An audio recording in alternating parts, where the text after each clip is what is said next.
Hey YouTube, welcome to my channel. My name's Cassie. I talk about video games, do video game reviews, unboxings, pickups, and all sorts of other video game related topics. Today I want to go over some of the best mini games and side activities within video games that I've come across. Some of my favorites at least. Sometimes it's a really nice breath of fresh air to just kind of go off the main path and do something on the side to kind of keep you interested, keep you reeled into the video game. It helps me with avoiding burnout in a game when there's something fun on the side to do that's a little bit different from the main thing.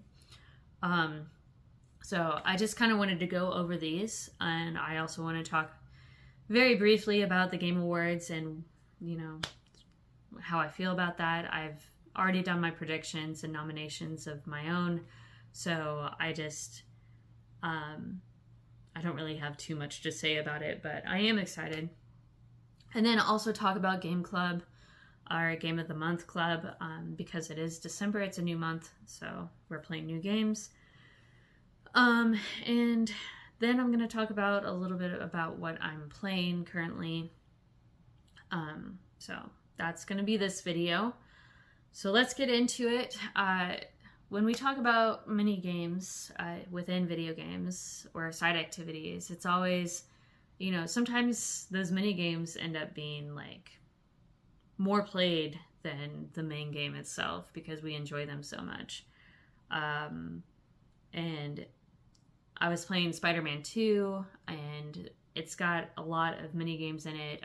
It had kind of like a DJ Hero mini game where it was like a rhythm-based game, kind of like Guitar Hero or DJ Hero, or where it has arrows coming on the screen and you're hitting things at the right time, rhythm-based.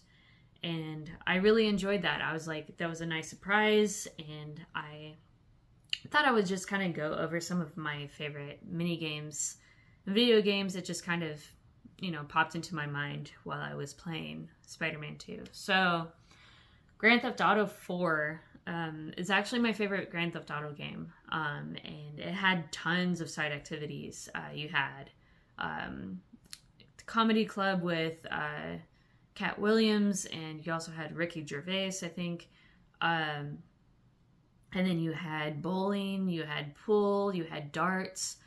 My personal favorite was pool. I loved playing pool. I like playing pool in real life too, so, it was fun for me. It was fun to go do that, after doing like a main mission or,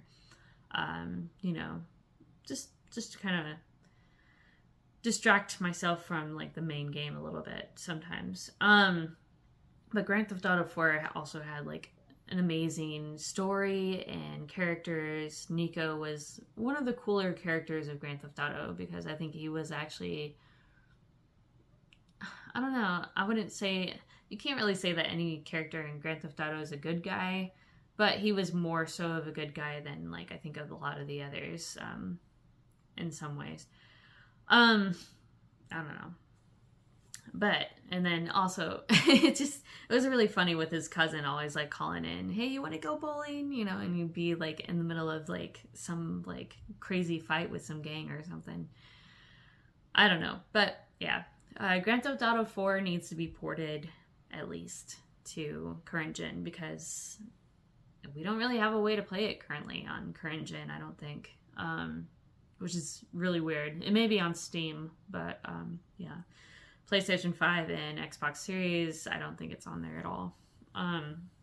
Which kind of sucks because we've got all the other Grand Theft Autos except for 1 and 2, which, I mean, who cares? But like, 3, Vice City, San Andreas, we've got 5 as well.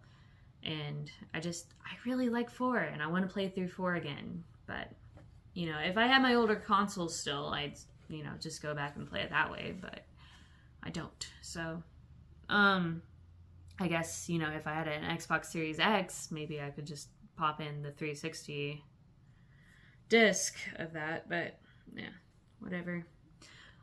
Speaking of Rockstar, we got Red Dead Redemption 2. A lot of people really liked playing poker, blackjack, and the 5-finger fillet.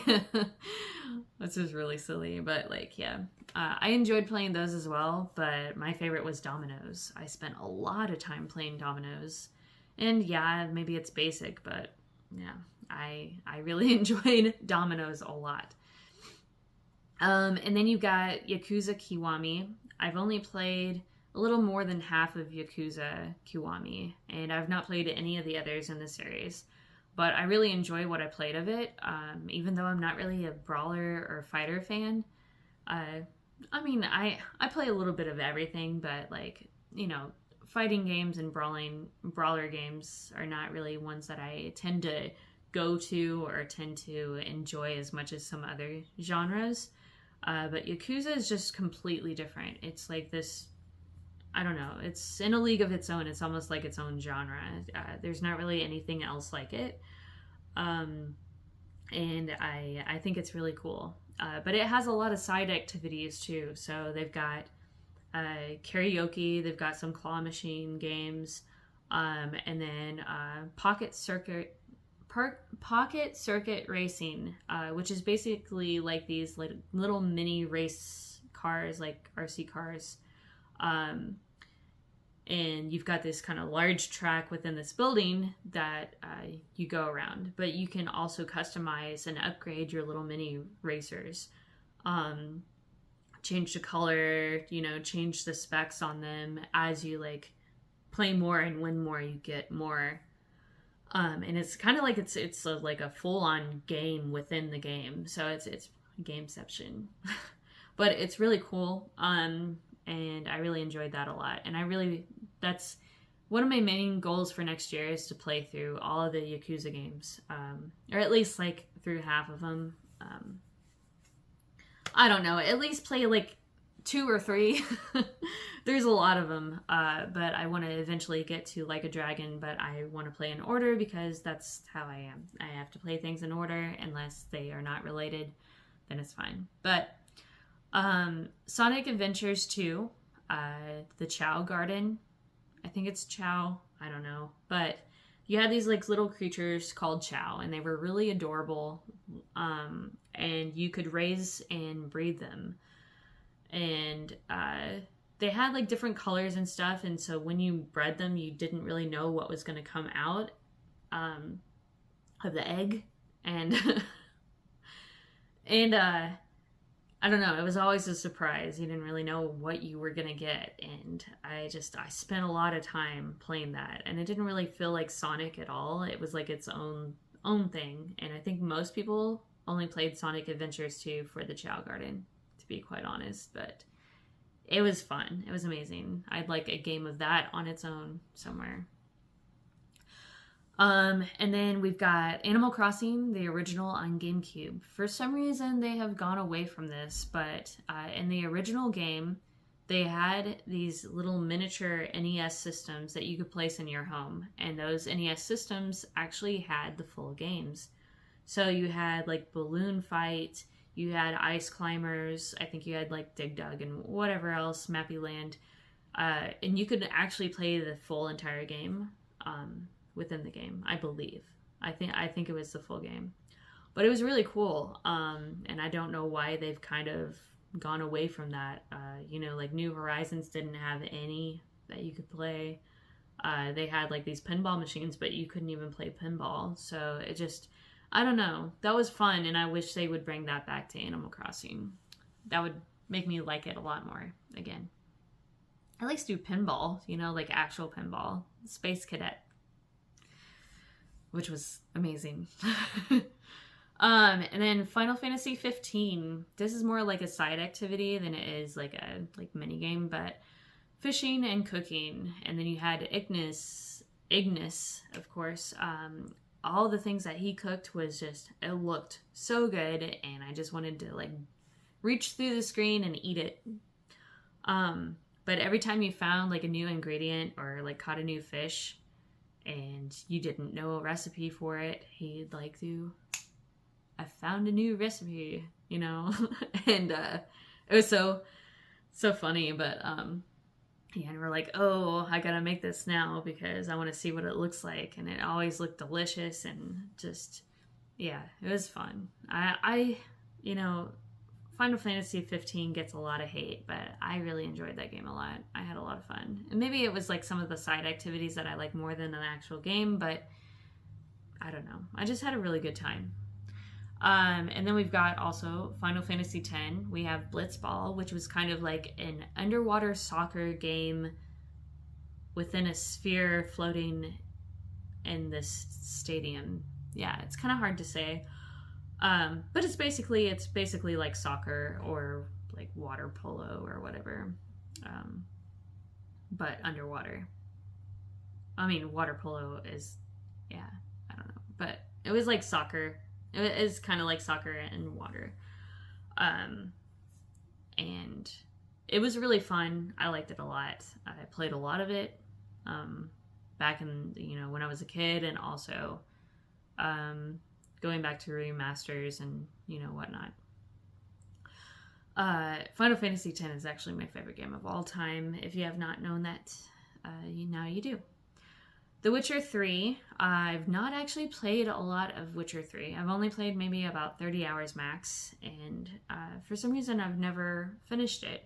And it's not that I don't like it, I just always get distracted with something else for some reason. The same thing with Skyrim. I always like start over again, and I don't know. I do that with Breath of the Wild too.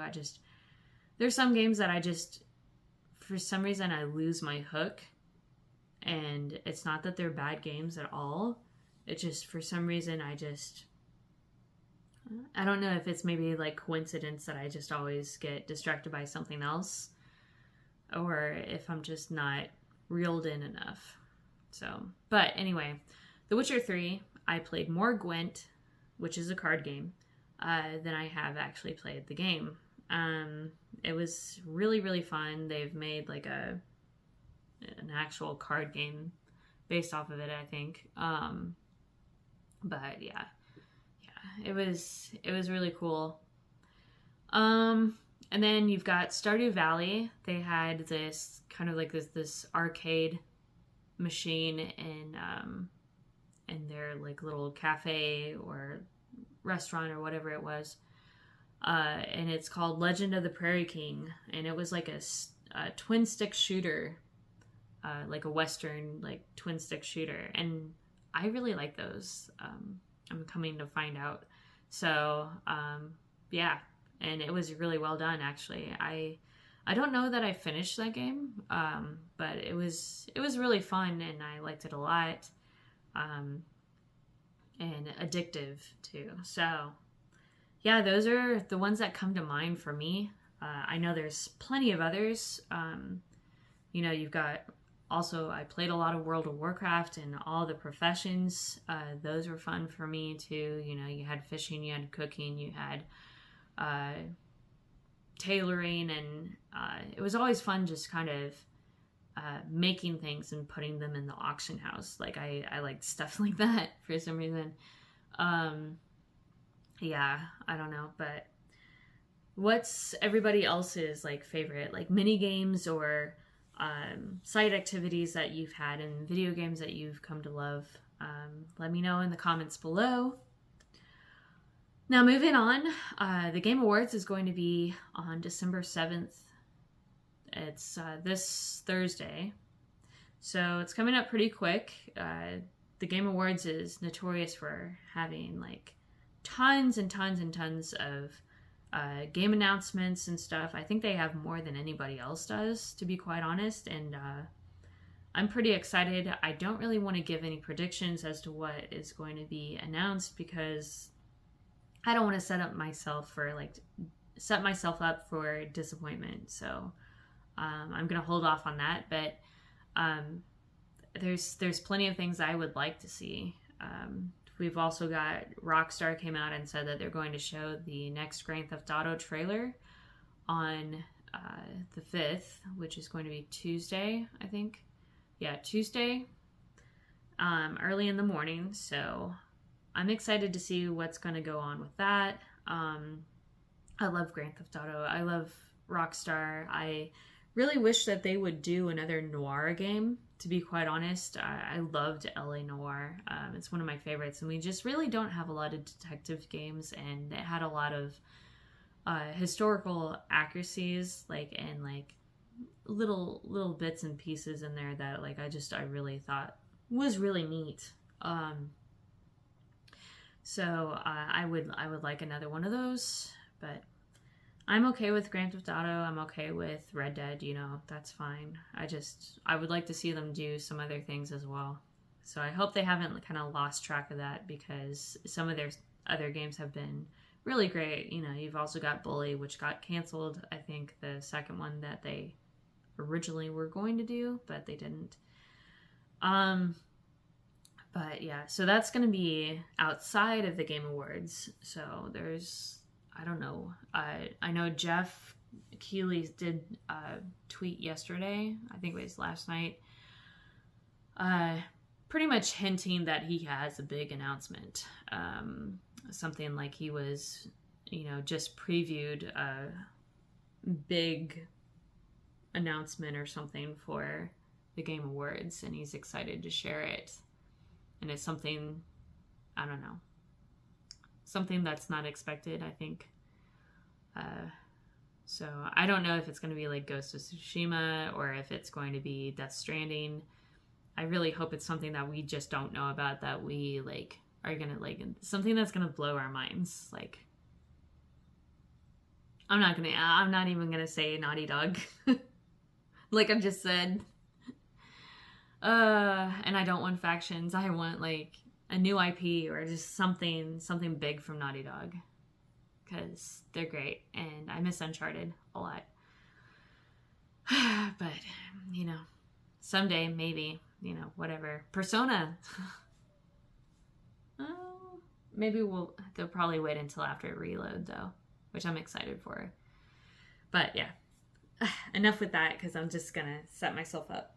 Shadow of the Colossus 2? What? yeah, not gonna happen. Anyway, moving on before I lose it. Also, they just showed some screenshots of Fallout, the TV series that's going to be on Amazon Prime. And I know a lot of people are skeptical about it being Amazon Prime, but just remember that Jonathan Nolan is directing this, and Jonathan Nolan wrote for Westworld, which was amazing. He also wrote for Interstellar, which is also fantastic. And then he did the screenplay for the Dark Knight trilogy, so I think their odds are good. It looks good. I think The Ghoul looks really good. Personally, you know, the power armor looks great. Fallout 4 is one of my favorite games of all time. I really liked 3 a lot too, and a lot of this is actually looking more like 3 than anything from the screenshots that I saw. So pretty excited. That one has probably one of the best openings of any game that I've played. Yeah, so super excited for that. We'll see. We'll see how it goes. I mean, Amazon Prime, I mean, there's some shows that have, you know, come out on there. You know, you've got Invincible, you've got The Boys that, you know, people really like. So just because it's Amazon doesn't mean that it's going to suck necessarily, but we'll see. I don't know. And it's also canon, Todd Howard said, so that's cool. And I think it's going to be placed in LA, because, you know, we've got, let's see, Boston was Fallout 4. I don't remember where Fallout 3 was. For some reason, I can't remember. But yeah. So, yeah, we'll see how that is. And I think that comes out in April, maybe. Oh, we'll see. So Game Club. This is our Game of the Month club on Facebook. It's basically like a book club, but every month we play a different game together as a group. And this month, December, is going to be Alan Wake. And I'm super excited because Alan Wake 2 is out now, and it's getting a lot of praise. It's been nominated for Game of the Year and several other categories as well. A lot of people are raving about it being like one of the coolest games I've ever seen. I've never played Control. I know that it's in the same universe, so I want to play Alan Wake first and then move on to Control finally. I've never played any Remedy game, actually. I played Max Payne 3, a little bit of it, a long time ago, and wasn't sticking with me, but I also have a different taste in games these days, so I don't know. But they also did Quantum Break, which I also didn't play, but Control and Alan Wake are connected. They're in the same universe, so definitely need to play through the first Alan Wake for Game Club. I'm definitely going through that. I have the remaster on PS4, so I'm going to play it that way. And we're also playing Blue Dragon for our long game. I have not started it, and I probably won't. We're going to vote for the next game of the month and the next game of the quarter this month. So the game of the quarter is 3 months long because it's for longer games. That way we have like some time to play a game, like a longer game, because you can't really expect people to squeeze in 60 hours in 1 month. So we have that as a way to play through some of those longer games, any that are over 20 hours long. Our game of the month has to be 20 hours or less. It cannot be more, and it has to be under $20 in price, or it has to be on one of the subscription services like Game Pass, PS Plus, Nintendo. That counts, or if it's price as a physical copy loose for less than $20. Or if it's on like Steam or, one of the digital platforms, less than $20. That all counts. Emulators do not count, so that's really the only way that doesn't qualify for Game of the Month. But on the 10th, we're going to vote for a Game of the Month. Everybody gets 2 votes. And there are some people, if anybody has actually played one of our games from the previous month or one of our older games by the time that poll goes up, and they've shared their completion screen, or they've shared like a platinum screen, or they've shared a video review of that game that they've done personally, then they get extra points, extra voting power for the following thread, for a game of the month or a game of the quarter, depending on which one they played. So you can get more votes, but everybody standard gets 2 votes. So if they played our previous game of the month, or they played another game that month that was on our previously played list, they get an extra point, so they get 3. And they can stack those, so if they played more than one game, they can make more. Platinums get 3 points, because it takes quite a bit more to platinum. So that's kind of how we go about that. On the 15th, all those votes go onto a wheel, and then I spin the wheel, and whatever it lands on is the one that ends up winning. Now, I have to correct people multiple times. Sometimes people vote for games that we've already played, or people vote for something that doesn't fit the requirements. So those get left off. Those do not get thrown onto the wheel. Usually I will, give them time to correct or edit their votes. But I can't, do that all the time and expect everybody to really, do it the right way the first time. I know people make mistakes and stuff, but sometimes it happens a little too often, and from those that I think should already know what the rules are. But yeah, so, and then on the 15th, the wheel for Game of the Quarter will go up, and that one, the game has to be over 20 hours long, and then it has to be within $50. Also counts if it's on Game Pass, PS Plus, Premium, whatever. those all count. $50 or less on digital platforms, Steam, whatever. That counts. $50 or less loose, physical game, that counts.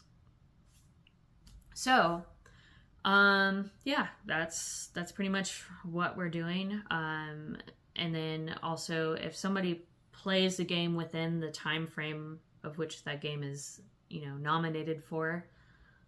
So say, for example, if somebody plays Alan Wake and shares a completion screen within this month of December, they will get an entry into our end of the year, kind of like our raffle thing that we have going on for a gift card. But it has to be within that time frame. So if they played Alan Wake in November and finished it because, it got voted and they wanted to play it before December, they're not going to get that vote. They're not going to get that entry. So that's how that kind of works. That way it's actually like participating with, what we're actually trying to do as a group. And yeah, the raffle's going to go up on January 1st. That's really kind of like it. I don't know if we're gonna like do anything new next year. We introduced the 1-ups and the raffle this year. So I don't know. I'm open for suggestions, but I don't know. I don't know what else we could do. Somebody said something about like kind of like having a leaderboard, which would be cool if I could figure out how to do one without like taking up too much time, because I do also run other groups. I run Metal Jesus Rocks group on Facebook as well. And I also work. I have all these other things that I have. So, yeah, that's it for Game Club. If you want to check out Game Club, be sure to look in the description below, and I'll have a link that you can go and ask to join the group, and I'll add you in.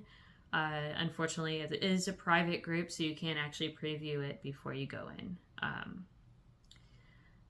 That happened on accident, and we were not able to reverse it. So that's fine though, because we don't have the spammers in there anymore because they were getting in. So anyway, what I'm playing this week, this week. Honestly, like I work retail, and it's that time of the year that I do not really get much time. So it's actually got to go to work here in a little bit, but so my weekends are pretty filled. But I say what I'm playing this weekend, most people have Friday, Saturday, and Sundays off, or at least Saturday and Sundays, but I used to at my last job, but I got a new job and it's a little bit closer and a little bit higher pay. But I lost my weekends, so it is what it is. But so, I mean, these I'll be playing throughout the week anyway. I did just 100% Mineko's night market last night, so it was a little tedious, I will admit. There were some glitches, like one of the achievements didn't pop up, but I guess it's something they're working on to get fixed. So once that gets fixed, then it should show up as 100%. What I'm playing this weekend. Okay, here we go. Spider-Man 2, Marvel Spider-Man 2. I'm still playing that. I am at 50% right now. And I honestly haven't put much time to it because I was lost in Mineko's night market. And but when I do put time in, it seems to go by pretty quickly. So now that I'm going to focus on that one first, we're gonna beat it this week, I'm sure. Alan Wake, I will start that right after Spider-Man 2.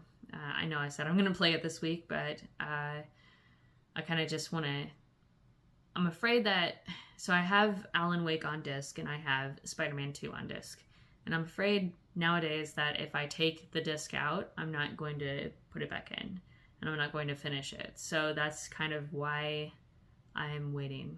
And then I also shared this thing on Twitter last night, just a dashboard of my my games that I downloaded on from Game Pass on my Xbox, and I just expected just a couple of people to comment, and it ended up being like hundreds of people and like over like 9,000 views. And I was just like, because when I share a poll with like four options, not many people really interact with it. So I honestly wasn't expecting much from it at all. And then it just kind of blew up. So everybody, I mean, there were a lot of close calls, but Mass Effect came in first. So I'm going to play through Mass Effect. Runners up were Banjo-Kazooie, which is my first game that I actually ever got, that my parents ever got for me. But I can't remember if I finished it or if it was my sister that finished it. I've played through it so many times and like to the end, but I honestly don't know. I don't know if I ever did. I didn't used to finish games as a kid, so that's kind of the thing. Like, I didn't even finish Ocarina of Time until like 5 years ago, and which is crazy for me because Ocarina of Time is one of my favorite games of all time. So is Banjo, and I love Tui also, and I played a lot of Tui, and I don't remember if I finished that one either, but I may have finished both. But it's always nice to revisit anyway, so I'm just, yeah. Banjo-Kazooie, and then Fable and Hollow Knight. Those were like the top games that were voted for. So I think what I'm going to do is like the top 3, I'm definitely going to play back to back. So it's going to be Fable, Mass Effect, Fable, and Banjo. And then I'll do a poll or whatever again eventually, or I'll do it for PlayStation Plus. You know, I might mix it up or something because I like to get other people's input, but there's a lot of games that I like to play that are kind of under the radar too. So, you know. Anyway, yeah, so that's it for me. What are you guys playing this weekend or throughout the week? And let me know about your thoughts on mini games and the Game Awards and Rockstar and Grand Theft Auto, and just let me know in the comments below. Follow me on Twitter too if you want. I'm more active on there now than I used to be, so yeah. I'll see you guys later.